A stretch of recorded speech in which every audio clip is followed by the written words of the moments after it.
Hello friends, I am Dr. Srikanth Munna, consultant urologist and microsurgical andrologist from V9 Hospitals. ఇవాళ మనం మాట్లాడుకోబోయే topic semen అనాలిసిస్కి sampling ఎలా ఇవ్వాలి.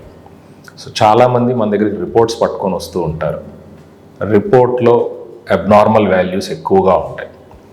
So sample ఎలా ఇచ్చావు బాబు అని అడిగినప్పుడు క్యాజువల్గా లేదు సార్ మామూలుగా మార్నింగ్ వెళ్ళి ఇచ్చేసాము అని చెప్తా ఉంటారు. సో ఇందులో మెయిన్ ఇంపార్టెంట్ థింగ్ ఎవరన్నా అడ్వైజ్ చేసినప్పుడు గైనకాలజిస్ట్ అయి ఉండొచ్చు, జనరల్ ఫిజిషియన్ అయి ఉండొచ్చు, ఇంటి దగ్గర ఆర్ఎంపీ అయి ఉండొచ్చు, లేదా యూరాలజిస్ట్ అయినా అయి ఉండొచ్చు.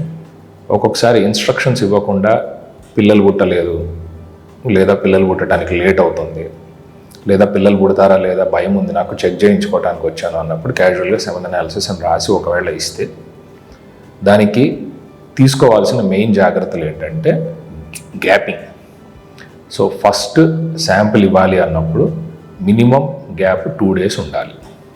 అంటే సెమెన్ ఎజాక్యులేట్ అయ్యి నిన్న నైట్ అయితే ఇవాళ మార్నింగ్ వెళ్ళి శాంపిల్ ఇస్తే రిపోర్ట్ ఎర్రర్ వస్తుంది, కౌంట్స్ మరీ తక్కువ ఉన్నాయని వస్తుంది. దీంతో ఒక భయం మొదలవుతుంది. సో శాంప్లింగ్ ఎప్పుడు ఇచ్చినా మెయిన్గా రొటీన్ సెమెన్ అనాలిసిస్. సెమెన్ అనాలిసిస్లో కూడా రకాలు ఉంటాయి కొన్ని, అంటే డిఎఫ్ఐ అని, డిఎన్ఏ ఫ్రాగ్మెంటేషన్ ఇండెక్స్ అని, కొంచెం అడ్వాన్స్డ్. వాటికి డిఫరెంట్ టైమింగ్స్ ఉండొచ్చు. బట్ రొటీన్ సెమెన్ అనాలిసిస్ అనేది 2 to 7 days window period. Best చెప్పాలంటే 3 to 5 days window period is the best time. అంటే శాంపుల్ ఇవాళ ఒకసారి మీరు సెక్స్లో కానివ్వండి, మాస్టర్బేషన్లో కానివ్వండి, నైట్ ఫాల్ కానివ్వండి, ఇవాళ వేస్ట్ చేస్తే మళ్ళీ మినిమం 3 days గ్యాప్ తర్వాత, అంటే 3rd day కానీ 4th day కానీ 5th day కానీ ఇవ్వటం is the better timing option. Testis నుంచి ఉత్పత్తి అయి బయటికి వచ్చిన స్పర్మ్స్ మోటిలిటీ అనేది ఎక్వైర్ అయ్యేది బయట పైప్ లైన్లో ఎక్వైర్ అవుతుంది.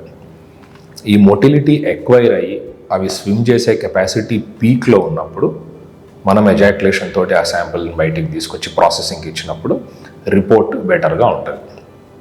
ఓకే, ఎక్కువ రోజులు అక్కడే స్టోర్ అయి ఉంటే డిగ్రేడేషన్ స్టార్ట్ అవుతుంది. డిజింటిగ్రేషన్, వాటి మోటిలిటీ తగ్గిపోవటము, కణాలు చనిపోవటము, డెడ్ ఫామ్స్ ఎక్కువ కనిపించటం రిపోర్టింగ్ సిస్టంలో, నార్మల్ ఫామ్స్ తక్కువ అయిపోయి అబ్నార్మల్ ఫామ్స్ పెరగటము, ఇవన్నీ రిపోర్టింగ్లో వస్తాయి. ఇవన్నీ sampling errors.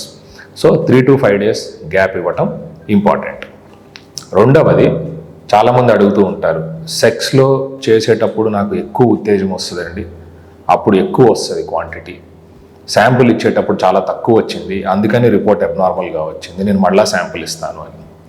So timing issue settle అయిపోయిన తర్వాత మాస్టర్బేట్ చేసుకున్నప్పుడు వచ్చే శాంపుల్కి సెక్స్ సమయంలో వచ్చే శాంపుల్లో వాల్యూస్ డిఫరెన్స్ ఉంటాయా?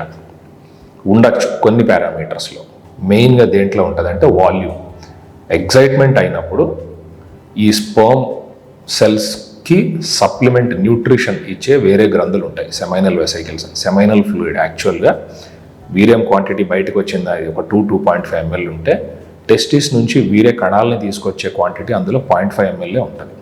మిగతా 2 ml అంతా దానికి న్యూట్రిషన్ ఇచ్చే జ్యూసెస్.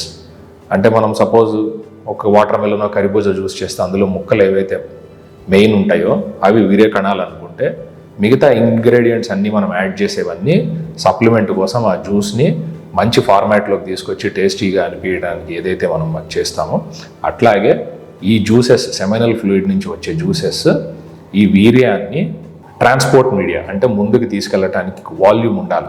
యోనిదారిలో పడిన తర్వాత అవి స్విమ్ చేసుకుంటా లోపలికి వెళ్ళి ఎగ్ దాకా రీచ్ అవ్వటానికి, దాని మొటిలిటీ పెంచడానికి, దానికి ఒక వే క్రియేట్ చేస్తూ వాటిని పాక్కుంటా వెళ్ళటానికి ఫ్లూయిడ్ కావాలి. సో ఇదంతా సెమినల్ ఫ్లూయిడ్, ఇది 2 ml ఉంటుంది. మాస్టర్బేట్ చేసుకునేటప్పుడు adequate erections, adequate four play, adequate time దాంట్లో మనం స్పెండ్ చేయకుండా ఇమీడియట్గా శాంపుల్ ఇచ్చేస్తే ఈ సెమైనల్ ఫ్లూయిడ్ తగ్గచ్చు. అంటే మీకు 2.5-3 ml రొటీన్గా వస్తూ ఉంటే 1.5-2 ml రావచ్చు శాంపుల్. కానీ వీరే కణాలు ఏవైతే 0.5 ml టెస్టిస్ నుంచి ఉంటుందో అది నార్మల్గానే ఉంటుంది. సో ఏమైంది, కణాల సెల్స్ నార్మల్గానే ఉంది కానీ వాల్యూమ్ తగ్గింది. సో ఏమవుతుంది, పర్ ml కాన్సన్ట్రేషన్ చూసుకుంటే స్పర్మ్స్ కాన్సన్ట్రేషన్ ఎక్కువ ఉండొచ్చు, కానీ సపోర్టింగ్ న్యూట్రిషనల్ జ్యూసెస్ క్వాంటిటీ ఎక్కువ లేకపోవటం వల్ల మోటిలిటీ తక్కువ ఉండొచ్చు. అంటే కదలికలు అంటే ఏంటి, ఓవా ఎక్కడైతే ఉంటుందో, అంటే ఎగ్ ఎక్కడైతే ఉన్నదో ఆ నిర్దేశంలో పాక్కుంటూ పాములాగా పోవాల్సిన స్పర్మ్స్ క్వాంటిటీ పర్సంటేజ్ ఎంత ఉండాలో ఇవి తక్కువ కనిపించచ్చు, కౌంట్ ఎక్కువ ఉండొచ్చు. దీన్ని యాస్థనోస్పర్మియా అంటాం. ఆలిగో యాస్థనో టెరటోస్పర్మియా, OATS మీరు అబ్రివేషన్ చూస్తూ ఉంటే మీ డాక్టర్ రాశారు మీకు ఉండే ఇబ్బందులు. ఆలిగో అంటే కౌంట్ తక్కువ ఉండటం, యాస్థనో అంటే మోటిలిటీ తక్కువ ఉండటం, టెరటో అంటే డెడ్ ఫామ్స్ ఎక్కువ ఉండటం, నార్మల్ ఫామ్స్ తగ్గటం. సో ఇవి మెయిన్గా శాంప్లింగ్ ఎర్రర్స్. సో ఈ ఇబ్బందులతోటి మెంటల్ డిప్రెషన్లోకి వెళ్ళి ట్రీట్మెంట్లు స్టార్ట్ చేసే ముందు మిమ్మల్ని మీరు అడగాల్సిన క్వశ్చన్, శాంప్లింగ్ కరెక్ట్ టైంలో ఇచ్చామా లేదా. సో ఈ వీడియో చూసిన వాళ్ళందరికీ మినిమం ఈ నాలెడ్జ్ ఉండాలా. నెక్స్ట్ టైం మీరు ఎప్పుడైనా సెమెన్ అనాలిసిస్, రొటీన్ అనాలిసిస్ కోసం ఇస్తూ ఉంటే 3 to 5 days window period, maximum 2 to 7 days extend చేసుకోగలిగితే 2 to 7 days విండో పీరియడ్లో ఇవ్వటం చాలా అవసరం. Thank you.